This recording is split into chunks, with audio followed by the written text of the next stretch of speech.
Hello दोस्तों, नमस्ते प्रणाम। मैं ललिता मिश्रा अपने यूट्यूब चैनल ललिता देहाती गीत में आप सबका स्वागत करती हूँ। नंदन वंदन करती हूँ, नमस्ते प्रणाम करती हूँ। तो आप लोग कैसे, उम्मीद करती हूँ बहुत अच्छे होंगे।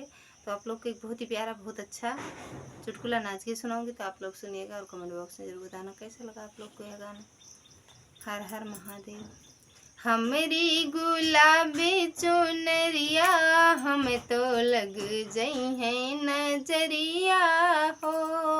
हमरी गुलाबी चुनरिया हमें तो लग जई है नजरिया हो।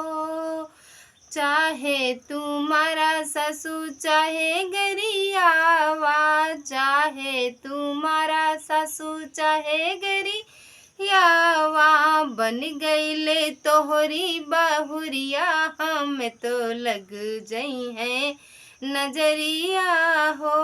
बन गईले तोहरी बहुरिया हमें तो लग जई है नजरिया हो। हमरी गुलाबी चुनरिया हमें तो लग जई है नजरिया हो।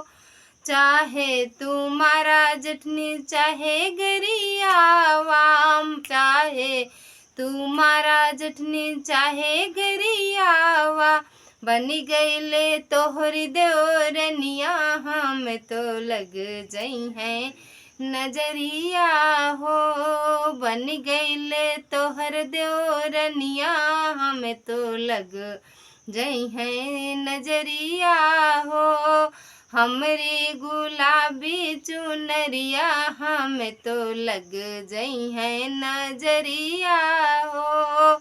चाहे तुम्हारा ननदी चाहे गरियावा, चाहे तुम्हारा ननदी चाहे गरियावा, बन गईले तोहरी भौजैया हमें तो लग जई है नजरिया हो। बन गईले तोहरी भौजैया हमें तो लग जई है नजरिया हो।